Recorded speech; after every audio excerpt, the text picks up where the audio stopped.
Север – это не юг. Когда дети услышали вот эти ракеты, все вот это, началась война. Дети видели кровь, куски и так далее. У них проблемы на голландских высотах. Но там вот эти постоянные обстрелы, там границы. Что это были за люди? Я его только убрал и обратно взял.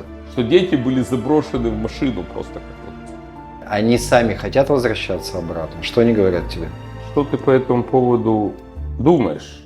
Там был, я не могу говорить на камеру это слово, но там был полный звездец.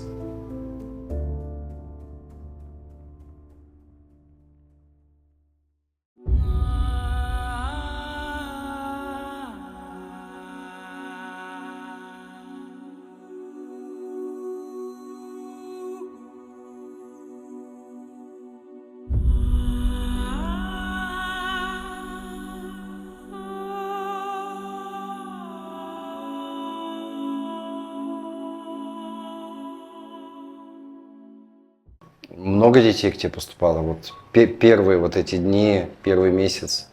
Немного, единиц. А возраст какой детей был примерно?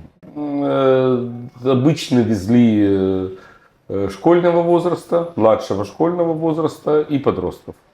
Но в основном везли школьного возраста, то есть младшего школьного возраста. То есть это 6, 7, 8, 9 лет. Есть. Дети были уже с какими-то травмами или вообще с какими диагнозами они к тебе поступали? Дети с тревогами. Тревоги – это весь спектр тревог, начиная ухудшения тревоги разлуки, страха разлуки и заканчивая посттравмой. То есть посттравма это непосредственно, когда дети услышали вот эти ракеты, все вот это, началась война. Это не то, что слово услышали ракеты. По определению посттравма – это когда ребенок или взрослый пережил какое-то событие, которое связано с опасностью для жизни, или его ближайшие родственники пережили это событие, и дети при этом присутствовали. А дети тебе рассказывали истории, вот когда начались первые обстрелы, какие-то свои истории, впечатления? Север – это не юг. Север – это совсем другое. Расскажи вот основное отличие. На севере, например, есть очень большие друзские общины, Да. у которых практически нет психиатрической и психологической помощи. И вот в этих друзских общинах было несколько случаев, когда вот уровень травмы, близость людей к этой травме были сопоставимы с тем, что было на юге, то, что я рассказывал первый раз, когда дети видели кровь, куски и так далее. Так вот, подобного плана история была и на севере.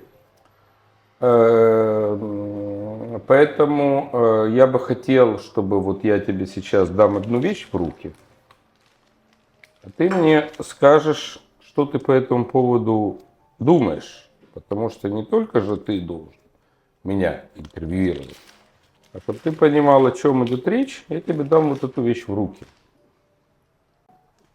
Я покажу на камеру. Подержи ее, потрогай ее. Я, конечно, могу предположить, что это. Это 12. Это осколок. Это осколок той ракеты, когда погибли 12 детей друзов. Это вот та история, когда ракета попала Хезболлы в стадион. Да. Это вот эта ракета. Да. Я покажу на камеру. То есть Это осколок вот этой ракеты убил 12 наших детей. Да. Друзы – это наши дети. Это наши дети. Этими осколками разрывало на части. Некоторых деток определяли по генетике. Там был, я не могу говорить на камеру это слово, но там был полный звездец.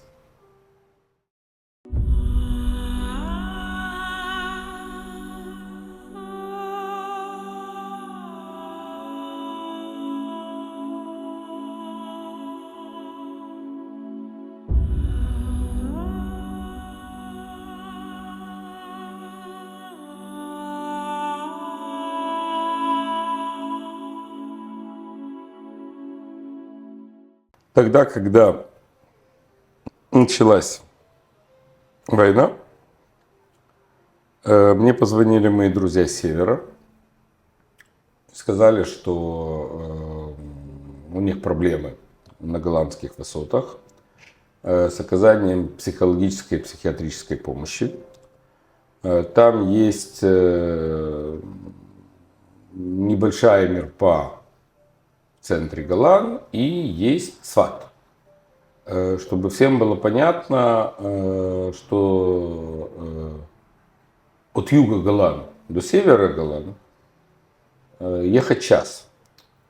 И вот мы открыли мирпау, мы открыли поликлинику, называется Перах. И вот они мне позвонили и сказали: доктор Гутника, не хотите ли вы иногда туда ездить? Мне туда ехать больше 2 часов. Понятно, что моей жене совсем эта история не понравилась, потому что начиная с весны прошлого года, даже чуть раньше, каждый месяц я туда езжу под пожарами от ракет Хизбаллы, под бумами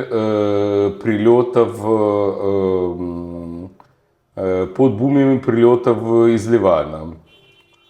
Я туда езжу, потому что надо помогать, надо деткам помогать, надо рассказывать учителям и психологам, как и что делать. Как я его только убрал и обратно взял. Как этот осколок вообще к тебе попал? Когда это произошло, и туда приехали службы, один из сотрудников подобрал этот осколок, он лежал у него дома. И когда мы разговаривали о том, что подобный осколок есть с этого места, еще раз, я отвечаю за свои слова, это с этого места осколок, просто не хочу называть имена людей, это не место для нашей встречи. И так как я знал, что когда-нибудь мне придется объяснить людям, что такое эта война, когда разрывают детей вот такими ракетами и осколками, проще, чем рассказывать 35 раз, достать и дать подержать это в руки. Потому что когда я первый раз держал этот осколок в руках, да, у меня до сих пор дрожь от того, когда я это трогаю. Он у меня лежит аккуратненько свернутый, и вот я его сейчас достал, опять положу, чтобы я знал, как пепел стучит в сердце. И когда вот проезжаешь мимо этой площади, там детская площадка, виден этот стадион, и когда ты проезжаешь и понимаешь, что вот здесь стояла толпа людей, и в нее внутрь прилетела ракета, то есть это все, кто были на этой площади, и все, кто добежал до этой площади, все они отвечают критериям факторов риска развития посттравмы. Потому что, да, действительно, есть посттравма, которая, когда бум и ракет. И дети бежат, страшно, мама кричит и плачет. И они тогда могут развить вот это, скажем так, травматическое событие. Это то, когда были эти бумы, ракеты, страх и так далее. Но это уровень другой. Вот это уровень другой. То есть количество детей, которые развивают посттравму после того, что прилетает ракета в толпу, он гораздо выше процента детей, которые развивают посттравму тогда, когда слышат взрывы ракет. Вот ты сказал, что ты открыл клинику на Голландах. А когда ты ее открыл, получается? Где-то в начале весны этого года. То есть ты принял решение открывать клинику, чтобы уже ездить прям туда помогать детям, Да. детям, которые там остались. Я правильно Да. понимаю? Да. То есть здесь ты занимаешься детьми, которые эвакуированы в гостиницах в центре страны практически, а там ты занимаешься детьми, которые остались и не Да. эвакуированы. Да. Тогда возникает вопрос, первое, почему дети, которые остались там, почему они не эвакуированы? Ты знаешь об этом? Потому что это Израиль. Потому что в том месте, где я их принимаю, не помню, говорили мы про это или нет, но от момента, когда играет сирена, то есть звучит сирена, и до момента, когда прилетает ракета, 0 секунд. Это значит, что это значит, что вот сейчас звучит сирена, мы не успеем добежать до бомбоубежища, надо лечь на пол, закрыть голову руками и молиться. И их не всех, их не выселяли. То есть, скажем так, очень многие там остались. Я больше видел посттравмы у тех, кого эвакуировали. Я больше видел расстройств поведения, тревог, проблем с обучением, там, СДВГ и все подобные вещи у тех, которые приезжают сюда, которые приехали сюда. Почему? Казалось бы, те дети там, они постоянно под этими сиренами, у них, казалось бы, больше стресса, а почему больше у тех, которые здесь? Потому что Голаны это Голаны, особенно южные Голаны. Южные Голаны это те, которые вот ко мне едут около часа. На север Голан.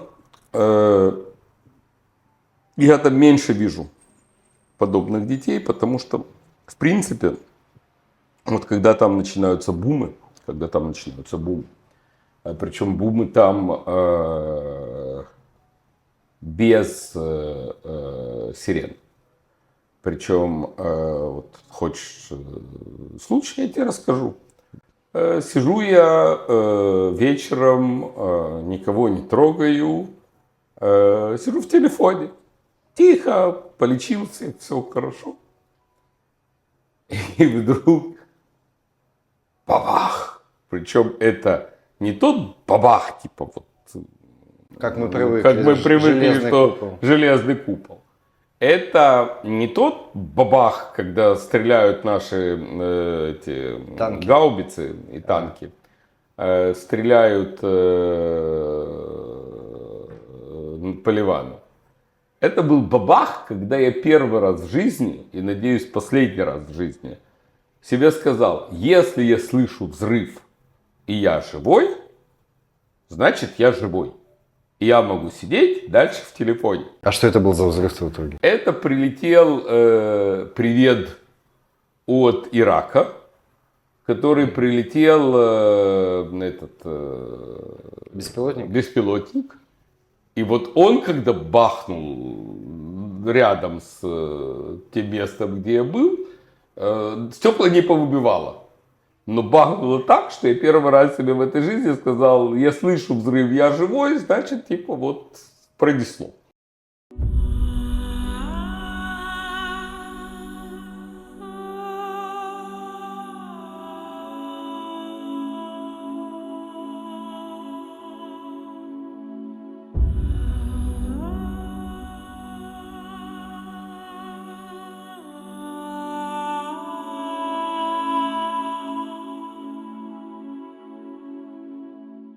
Я хочу сейчас подчеркнуть и поговорить два слова о детях, родители которых принимают решение не возвращаться назад на север. Это те люди, которые эвакуированы? Которые были эвакуированы, и последнее время я вижу все больше и больше детей, когда родители отказываются возвращаться на север. Это то, что меня очень сильно беспокоит, не с точки зрения, как я лечу детей, И не с точки зрения, что я делаю для этих детей, а с точки зрения будущего этой страны. Когда люди бегут и отказываются возвращаться в свои дома, то есть брошенные квартиры стоят, ищут тут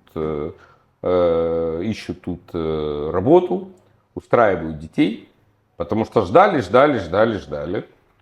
Я это начал видеть в основном в августе-сентябре этого года, когда вот все ждали, годы никак-то их возили по гостиницам, что-то пытались их учить, что-то пытались их делать, приходит время начинать новый учебный год. Подожди, я пытаюсь понять твою мысль. С одной стороны, то, что люди не хотят возвращаться, это понятно, это объяснимо. Там небезопасно. У нас нигде уже не безопасно, но там вот эти постоянные обстрелы, там граница. Я это могу понять. Почему это плохо? Что ты имеешь в виду? Потому что эти дети, которые были вырваны из своего обычного окружения, из обычной школы, из обычной среды, даже если мы будем говорить о приспособляемости ребенка психологической к тем катастрофам, которые он пережил, из-за того, что были очень большие объективные сложности у этих эвакуированных жить в маленьких гостиницах, где им выдавалось на семью там 1,5-2 комнаты, где кушать надо было все время, ходить в гостиницу и невозможно было что-то делать.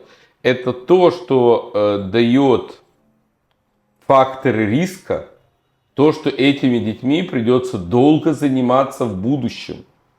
То есть, если они уже что-то развили, то из-за того, что у них не было вот этого постоянного места, этим детям будет очень непросто после этого вернуться к той нормальной жизни.